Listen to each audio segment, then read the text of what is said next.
जय हिंद दोस्तों, आप सभी का स्वागत है आपके अपने सैनिक वेलफेयर यूट्यूब चैनल में।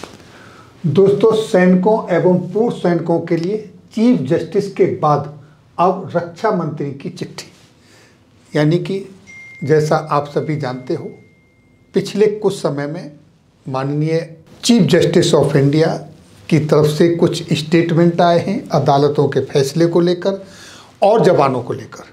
वो बहुत सारे मायने रखते हैं, उनका बहुत मीनिंग निकलता है।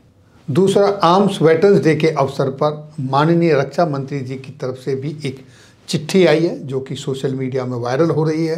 तो आज मैं ये दो इन्फॉर्मेशन आपके साथ लेकर आया हूँ।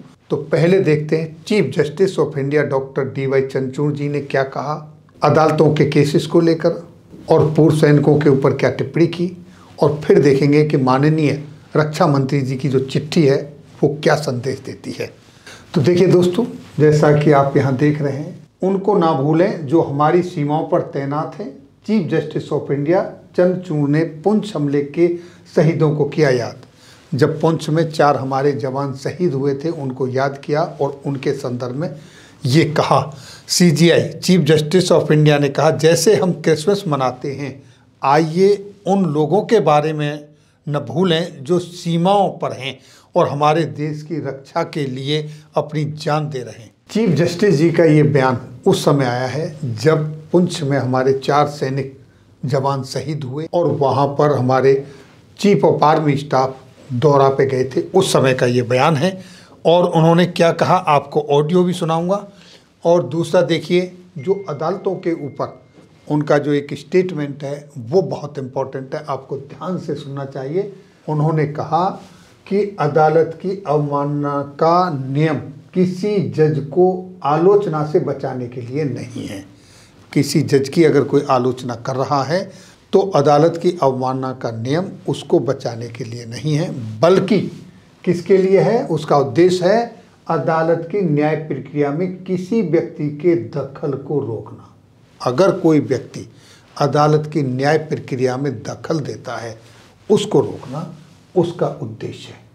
और इतना ही नहीं, उन्होंने कहा कि अदालतों का काम यह सुनिश्चित करना है कि राजनीति अपनी सीमाओं में ही रहे, यानी कि जो राजनीति है वो अपनी सीमाओं के दायरे में रहे।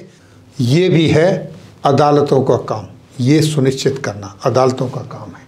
और इतना ही नहीं, उन्होंने क्या कहा आगे, दूसरा, अगर कोई व्यक्ति कोर्ट के फैसले का अपमान करता है या उसके बारे में गलत बात करता है तो यह अवमानना का मसला हो जाता है। कोई भी कोर्ट के फैसले को गलत बताता है और उसके बारे में गलत बात करता है तो ये भी अदालत की अवमानना का केस बन जाता है। और अदालत की कार्यवाही को बाधित करता है या उसके लिए आदेश के पालन में आनाकानी करता है तो उसे भी अवमानना माना जाता है। यानी कि अदालत ने आदेश दिया और उसको न मानना, उसके आदेश का पालन न करना, ये भी अदालत की अवमानना का केस है। अगर आप किसी जज की आलोचना कर रहे हो, किसी जज के ऊपर कोई टिप्पणी कर रहे हो, तो ये अवमानना का केस नहीं है, जैसा कि लास्ट लाइन में लगा। मगर उन्होंने ये साफ किया कि अगर किसी जज के खिलाफ कोई अपनी राय रखता है तो उस मामले में अदालत की अवमानना का केस नहीं बनता है। स्पष्ट कर दिया कि यानी आप अगर किसी जज के खिलाफ अपनी कोई राय रखते हो तो वो अदालत की अवमानना का केस नहीं है। लेकिन अदालत के फैसले पर आप गलत बताते हो और आप उसको इम्प्लीमेंट नहीं करते हो तो वो अवमानना का केस है। या फिर अदालत के फैसले में आप कोई दखलंदाजी करते हो, वो अवमानना का केस है। तो दोस्तों, क्रिसमस डे के मौके पर चीफ जस्टिस जी ने क्या कहा, पहले उनका वो वीडियो सुनते हैं। काफ़ी लोगों ने सुना भी होगा, काफ़ी वायरल हुआ है। और उसके बाद रक्षा मंत्री जी की जो चिट्ठी है उस पर बात करेंगे। तो पहले सुनिए ये video. So just as we celebrate Christmas, let us not forget those who on our borders, who are giving up their lives, who are spending, these wintry Christmas mornings, the winter, to protect us and our nation. तो दोस्तों ये है वो चिट्ठी जो 1 जनवरी 2024 को माननीय रक्षा मंत्री जी द्वारा लिखी गई है। और ये चिट्ठी लिखी है, देखिए, श्री ज्योतिरादित्य सिंधिया जी के लिए।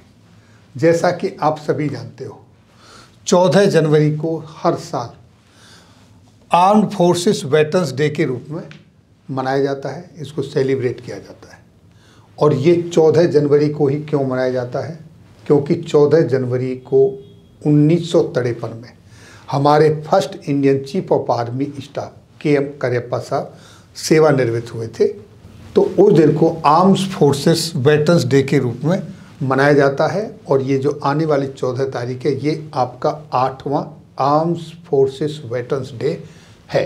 अब इस अवसर पर ये चिट्ठी लिखी है, और चिट्ठी में क्या लिखा है और क्या कहा है उन्होंने, जो कि आपके सामने है। यहाँ उसके कुछ पॉइंट हैं जो मैं आपके सामने एलाबोरेट करता हूँ, वो आप देखें। पहला, announcement at the airport and in flight may be made to commemorate veterans day on 14 January 2024। यानी कि जितने भी आपके एयरपोर्ट्स हैं, फ्लाइट्स हैं, वहाँ सबको ये अनाउंसमेंट कर दिया जाए, क्योंकि वो नागर विमानन मंत्री जी हैं, इसलिए उनसे ये रिक्वेस्ट की है। दूसरा, उन्होंने क्या कहा है, ऑल एयरपोर्ट अथॉरिटीज में स्क्रीन, यानी जितने भी एयरपोर्ट अथॉरिटीज़ हैं उन सबको स्क्रीन करने के लिए क्या क्या, we for veterans anthem video on their public information channels.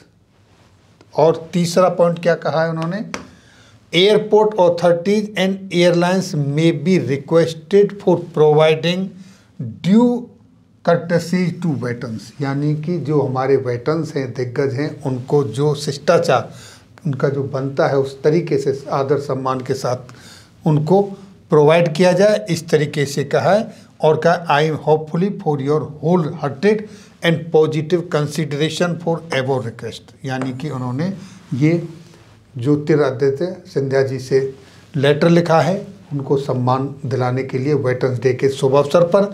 मैं ये कहता हूँ, वेटरन्स डे के शुभ अवसर पर नहीं, ये जितने भी दिग्गज हैं जिन्होंने अपनी जवानी सब कुछ देश के लिए न्यौछावर किया, उनको हर समय, हर मोमेंट, जहाँ भी हो वहाँ सम्मान मिलना चाहिए।